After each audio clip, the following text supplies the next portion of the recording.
and welcome to the latest episode of Thinking Forward with myself, Louise Docherty, and Mike Ambry, where we explore the trends and developments affecting the UK pension industry.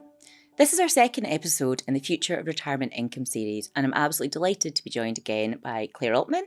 Claire is our MD for Individual Retirement at Standard Life, and we're welcoming a podcast virgin, our first-timer Matt Burrell. Matt is our Senior Public Affairs Manager at Phoenix Group. So Claire, I'll come to you first. Remind the listeners who you are, what you do for us at Standard Life. So I joined about 3 years ago, really with a mandate to set up a new business unit within the group, focusing on innovation in retirement solutions for individuals. And Matt, tell us a bit about what you do at Phoenix Group. And I know you've been in the industry for a long time now, so what else have you been doing in the pension industry? Yeah, I've been knocking around for a wee while these days. So I work in our public affairs team, and really that's about telling the stories that we get from people working at the coalface, from the actual environment in which pension products are used, and making sure that those insights are brought to politicians, policymakers, civil servants, so that when we're looking at making changes in the regulatory environment and the legislative environment, we're doing it from a point of knowledge and making sure that we're putting the customer first. Before this, I worked at the Association of British Insurers, also doing pensions policy. And before that, I worked at the Pensions and Lifetime Savings Association, also doing pensions policy. So yeah, I've been knocking around these parts for a little while now. You'll know as anyone, the industry has changed so much in the last 20 to 30 years. The move from DB to DC, decisions are more complex for customers. There's good and bad of all of the reform that has come through. And today we're going to think about how have we ended up in a situation with so many options for customers and they're not sure what to do. They're perhaps not taking advice. How have we got there? I think by accident, I think it's probably how I describe it. I mean, you can trace this back in a variety of different directions. You could go all the way back to the retail distribution review, getting rid of commission in the advice world and therefore sort of the relative decline in the number of people getting advice. You can look at pension freedoms. I mean, you could go back to Gordon Brown getting rid of dividend relief, which, the effects it may or may not have had on DB pensions. But I guess what's important really is where we've ended up. We've ended up in a place where you have a system that's built on inertia from a savings perspective, and then people get to the point of retirement and they've got to make some really difficult decisions without often the support that they would need to make those decisions properly. And Mike, views on this? I know you've got quite strong ones. I do have strong views on this. It's really, as you say, Matt, it's a question to me of where does education begin? And when do you start to engage with your pension and savings, and when do you start to realise that you need to spend them, and how do you want to spend them? I think most people tend to make decisions themselves, don't necessarily look out for the advice that's available. I think those people that do look for advice do probably get more and understand what they need to do in terms of spending cycles and get that support. There is, of course, free guidance and free advice and free support available in certain places, but those people that do take that up don't necessarily follow through on the guidance that comes through from that. Also, I don't know about you, Lee, but when I'm faced with a lot of choice, like TV channels, I just lock mine on sport because it's easier and I know what I'm going to get all the time. But if I'm given more choice, it doesn't necessarily help me realise that there are other things available out there. Same analogy there. There's news channels and movies that I simply don't know exist. So for a consumer looking at retirement choices, there's a plethora of solution that Claire and Claire's team have come up with, as well as the industry's come up with over the last few years. Unfortunately, they're not taken up because people sort of see it as a binary option and decision at the point in time, and don't have the time to be, unlike Matt over the last 10 years, looking at how to take benefits and understand pensions inside and out to make those decisions. So think about how can we make this easier? What we can do to kind of facilitate this? Is it something that we need from government? Is it something we can do as providers? Claire, for the new kind of products that your teams have been bringing to market, how do we make it easier for customers to understand and take up these options? So I think most people, when you ask them, would like somebody to do it for them, right? They don't want to do it themselves, truthfully. The move away from DB to DC was not because people wanted to take hold of the retirement decision-making themselves. It was a byproduct of DB not being offered anymore. I don't think people want the decisions. I don't think most people want it all done for them. So I think our job as a provider is to make that happen. We need to make it possible to do it for a customer, and then it gets tricky. How do we do that in a way that works for the legislation? But I think, for example, defaults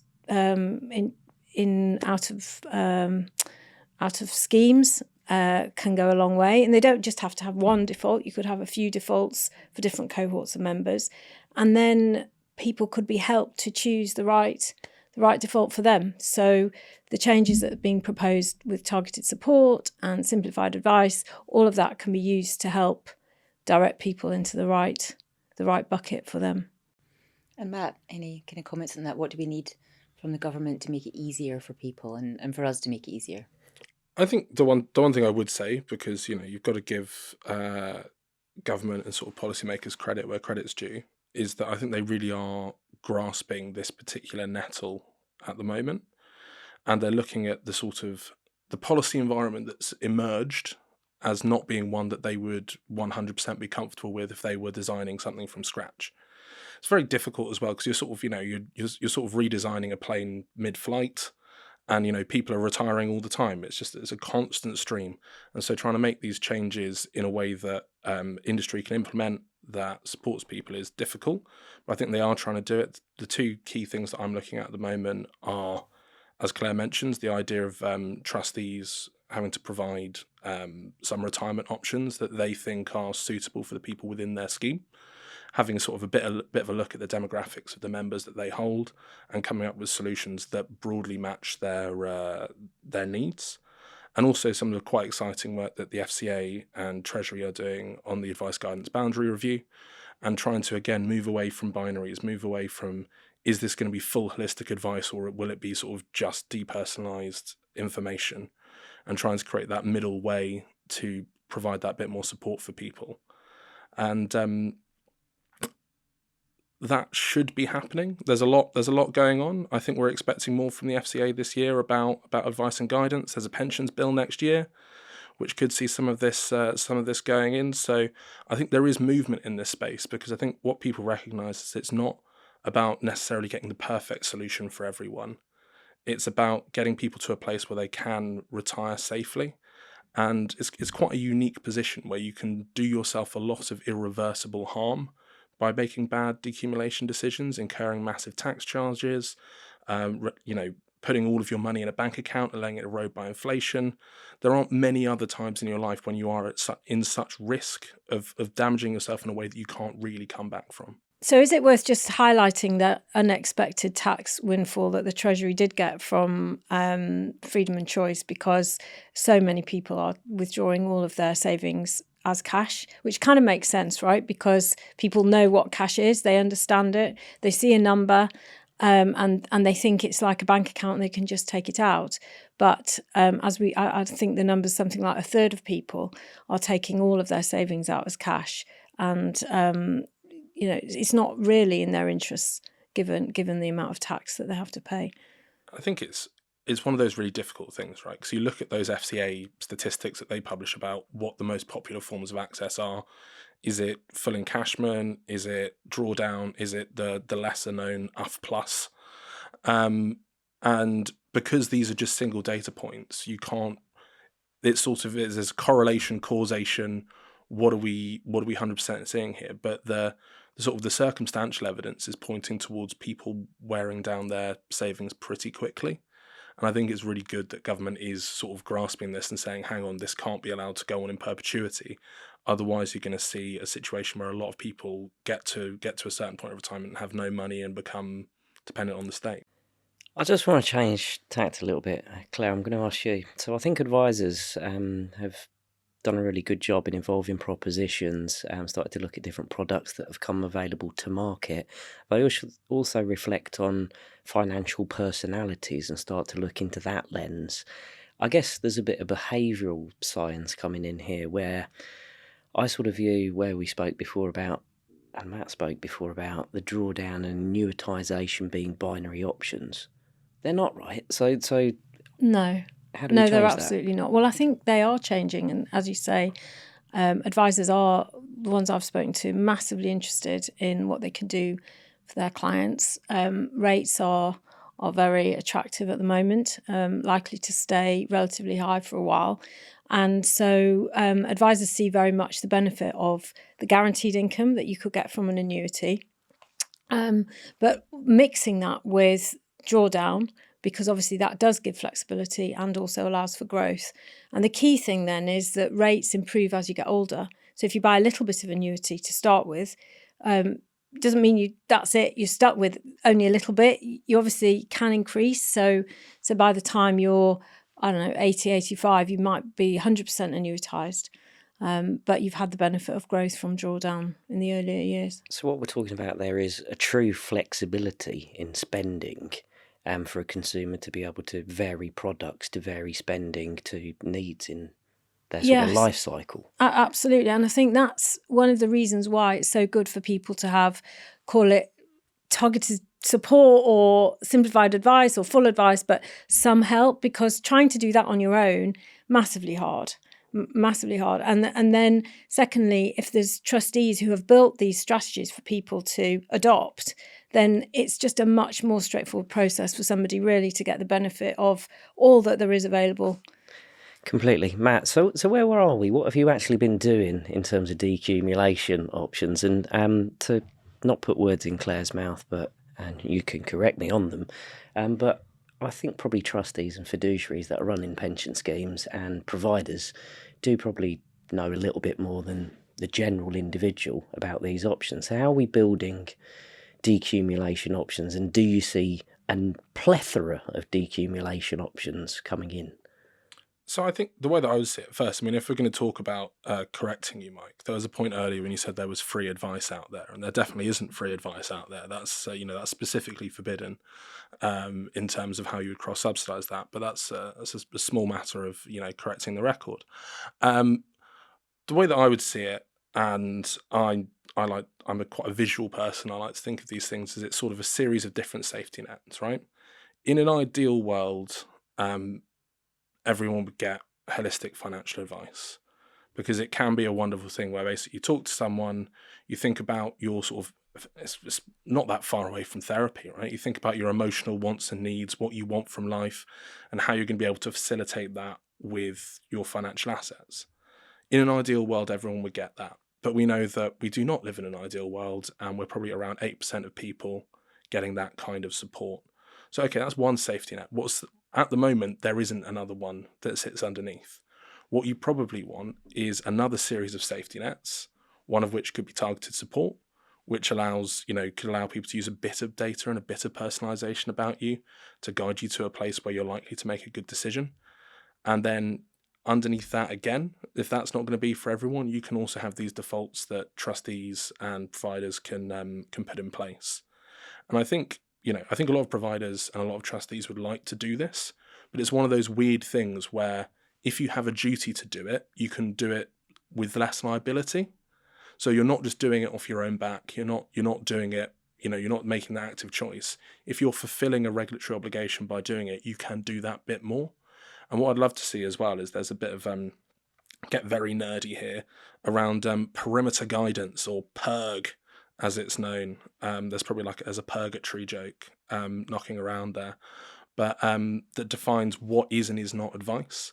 And I think there's some smart stuff that the FCA can do in there to allow trustees to do more, because they're quite often the ones that are caught out by this. And I think the vast majority of trustees want to do more, but an environment needs to be created that allows them to do so. So we need that sort of regulation change to get to my halcyon world of different advice and guidance being. Absolutely. So, and as I say, we're quite fortunate that they are sort of in train.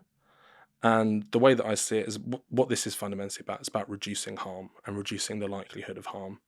And I think before we've kind of been in an environment where the key concern was defining what is advice and making sure that there was, the boundary between them was, absolutely sacrosanct. And I think now we're kind of heading to an environment where in a post-consumer duty world, where, you've always got to bear in mind foreseeable harm and the best interest and fair value, that actually we can start to do things that will prevent everyone from taking, decisions that can really, really harm them. Matt, you talk about happiness. I view the home to be a happy place. The home is also a different part of equity. Pension and home are usually the main primary points of saving. I guess turning on to that, where do you think housing wealth fits in decumulation? I think it's an interesting one, because for a couple of reasons. Because of the nature of the housing market in the UK. And also, when you've got people, I don't know, I think there's the stereotype to say Gen X, who tended to miss out on DB pensions, but haven't really been auto-enrolled enough to build up a substantial pot. The one asset that they are really likely to have is a home. And, there is an argument that says people should be able to have the financial products that allow them to utilise all of the assets that they've accumulated. So I think there is, whether it's lifetime mortgages, equity release, I think there's a role in all of this. But where it gets really difficult, which is kind of going back to the previous conversation as well, is that you sort of need advice to be able to do that. Or, you need to be able to plan and think through these quite complex products. So it's another area where I think actually having a slightly different approach to these things could really help, because there's a huge amount of housing wealth in this country and not as much pension wealth as there ought to be. So that could be part of a bridge to the point where you've got the generation that's been auto-enrolled, like I have since the age of 21, where hopefully, fingers crossed, I'll have a decent amount by the time I retire. Claire, just on the same topic, it's pretty complex though, isn't it, in terms of taxation and equally level of products? If we throw housing in there, you'll probably talk about a range of different mortgage solutions, equity release, like Matt said before. In terms of retirement and decumulation, you'll throw in a further range of products and otherwise.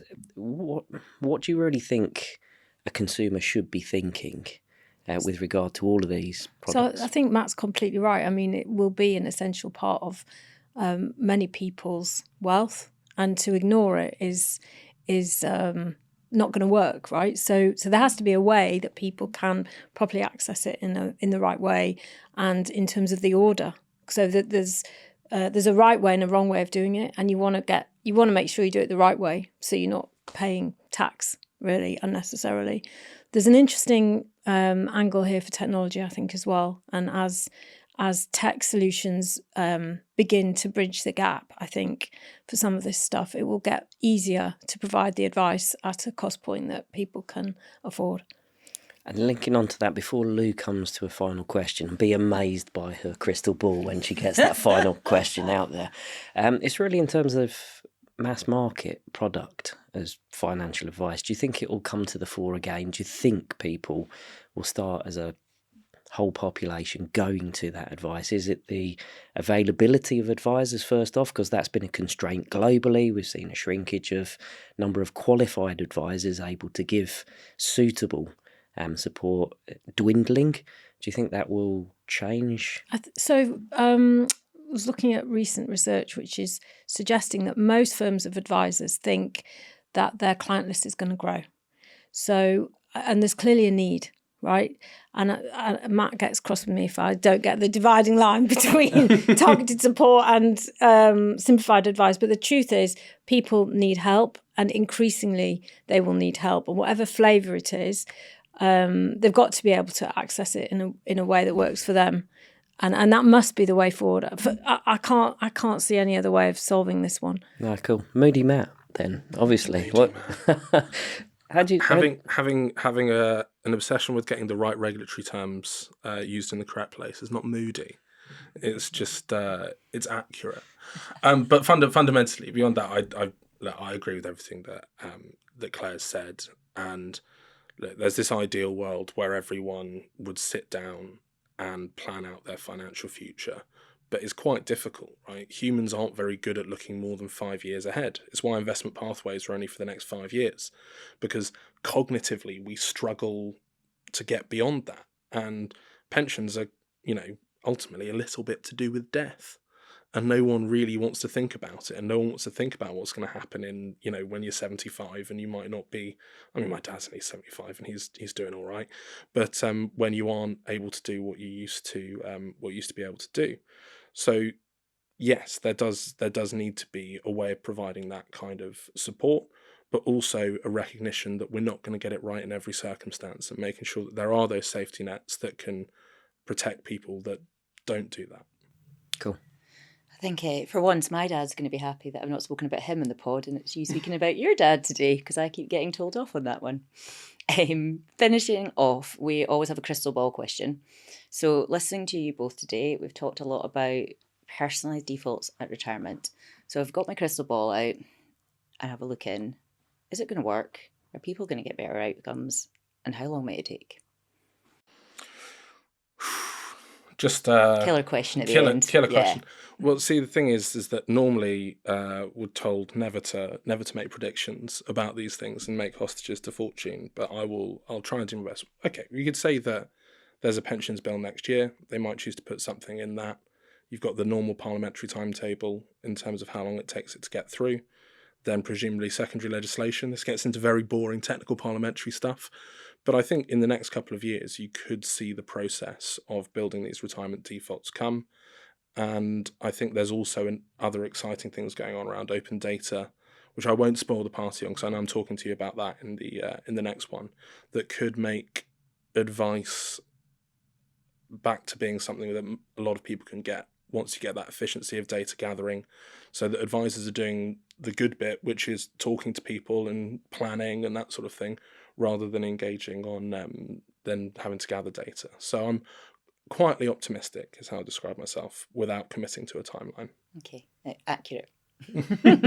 Claire, how optimistic are you on it? No, this is definitely the direction of travel. So I think I could quite easily see, and we'll see if I'm right, 5 years from now, a consolidated picture of master trust. Maybe you've got 10 very, very large ones with very sophisticated defaults with proper help and support available for people.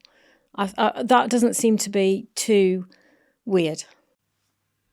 And it would feel wrong not to ask you, Mike. I don't want you to feel left out. What do we think is going to happen? I think a lot of things need to be put in place. Part of that is what's happening in taxation, what happens in terms of product, and what happens in terms of advice and guidance. I'm less optimistic based upon, if I look back over 20 years, nothing's really happened to move the sort of dial forward. I would love it if Claire's right, and I'd love it if Matt's right, that we do take where we are right now and move forward. And the last 20 years are condensed to be, let's get products and solutions to members that are actually viable, utilises technology. And I guess that's not really a challenge for us in this room alone. It's for everyone within the industry to take on. So, I mean, I'd flip it the other way and stick it. There's an egg timer there. Let's get it right, because if we don't get it right, we're going to be facing a lot of financial poverty. I have a lot of people making what some of us may say are poor decisions in retirement, because they don't have the support that they could and should be made available to them through certain players on the market not giving them those solutions that they need to have. So I'd like it that you're both correct. Well, we'll have this conversation in 5 years. Okay. I think the one thing going for Matt and I is the wall of money. And truthfully, in 5 years' time, the amount of assets sitting in DC in this country will be close to $1 trillion. And the chances of interested parties not really getting hold of that, I think, are very small. That's my view. But we'll have a conversation in 5 years, and then we will see. Outrageous. Oh, we'll finish by saying thank you both so much for joining us today. It's been great to hear from both Claire and Matt. And if you want to read the Avoid Sleepwalking into Retirement report that we've launched, you can get it on the Thinking Forward website. Just search Standard Life Thinking Forward. And as always, let us know if there's a topic or a speaker you'd like to hear from. As Matt's already let the cat out of the bag, he's joining us next time to take a deeper dive into the world of pension dashboards. So I hope you can all join us then. Thanks.